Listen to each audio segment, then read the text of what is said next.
Hey everyone, welcome back to the channel. Today we're going to be unboxing and reviewing two new figures from the vintage collection. So we are going to get the Mandalorian Death Watch Airborne Trooper from Clone Wars and the Mandalorian Super Commando Captain, also from Clone Wars. So these came out in a recent wave. Now we have the Super Commando Captain is VC-246 and the Death Watch Airborne Trooper is VC-247. So these two figures, along with the Ahsoka's Clone Trooper, ARC Trooper Jesse, Din Djarin Morak, and Figrin Dan, came out in a recent wave. So we're going to check them both out. I figured we'd do the Mandalorians together.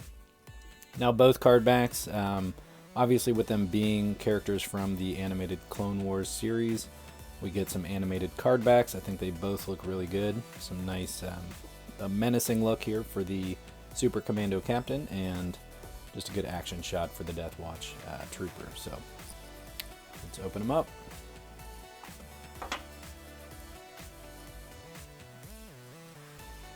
Alright, for the Super Commando Captain first.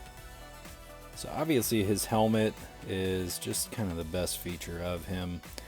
I love the spikes, the horns, the Mandalorian look, and he does have a a good jetpack. I'm assuming this pops off.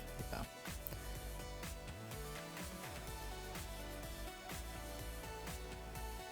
So it looks good. Now a lot of these pieces are going to be kind of overlap with some of the other Mandalorians we have, so they might take a chest plate from Boba Fett. Legs from maybe one of the other Death Watch troopers. So, these Mandalorian figures are becoming the new clone figures, where just about any different design that we see in Star Wars content, they can make a figure pretty easily without having to do a lot of new sculpts. So, and honestly, as being a big fan of the Mandalorians, I'm totally okay with. I'd love to just continue to have them pump out some Mandalorian figures. So I think the general artwork, paint apps on the chest plate and the helmet all look really nice, really great on this figure. So we'll try to get the top of the helmet. Got their pauldrons there, back of the helmet. So everything painted really nicely. So this figure then comes with three different blasters or guns. So two small handheld ones. Now these are again going to be like a little flimsier. There's not much not much paint work being done on them as there are with some of the bigger blasters with other figures. So they have two of those small ones and then one larger kind of rifle. So not terrible. Not a whole ton of detail done to these, but that's okay in my book. So now he does have the just kind of double holsters on his legs. So go ahead and get those in there.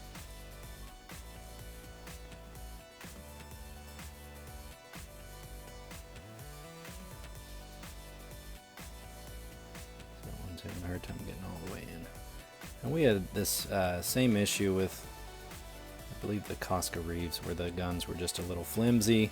So they're staying in there fine. They're not going to fall out, but I'd like them to get farther into the holster than that. But all in all, this figure is going to allow for a lot of posability, a lot of good action shots, and I'm sure a lot of people are going to army build with these, with both these figures. So we'll get him with his rifle, and then we'll go ahead and open up the Death Watch Airborne Trooper.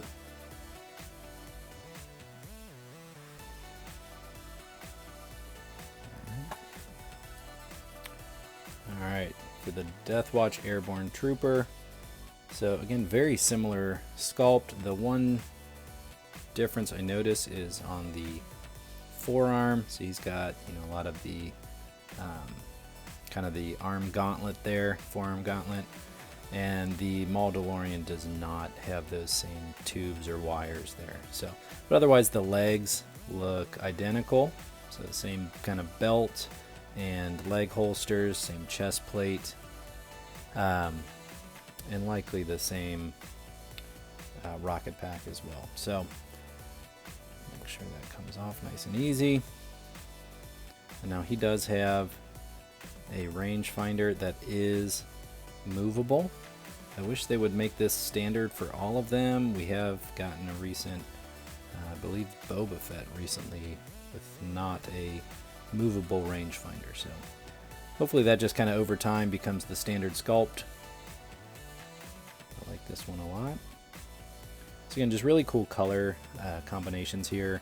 You know, with it being the newer sculpt, it's going to be very posable. So he came with the exact same 3 weapons. So 2 smaller guns and 1 larger blaster as well. So we'll get him posed up. Alright, so same sort of issues here as with the other figure, where the little handheld guns just aren't going in the holsters quite as far as I would like. But alright, so we're going to get their counterparts next to them. The one interesting thing for me is that the standard Death Watch Trooper is more the live action interpretation of the figure. So the color palettes are quite different. Now, that might be in line with kind of what is canon in the show, but my understanding was that all the Death Watch Troopers would have pretty similar colors. So, you know, I actually wouldn't mind having another figure, you know, a Death Watch figure in the Clone Wars kind of color palette that is not the Airborne Trooper, and just continue to kind of build those out. We also have the Super Commando, just the standard release one. So again, I think all 4 of these figures, you know, we're really starting to be able to army build with these Mandalorians. There we have them. I think that's a really good looking group. So, you know, enough differences between each one to make them unique, make it fun. So it's going to be easy for Hasbro to pump out all of these with different color combinations, different paint apps, but to give us a nice wide variety of Mandalorian figures. So let me know your thoughts below. What do you think of all these Mandalorians? Are you sick of them? Do you want them to keep giving us more? Leave a comment below. Make sure to like the video if you enjoyed it, and subscribe to the channel to stay up to date on all of my Star Wars Vintage Collection reviews. Thanks, and may the Force be with you.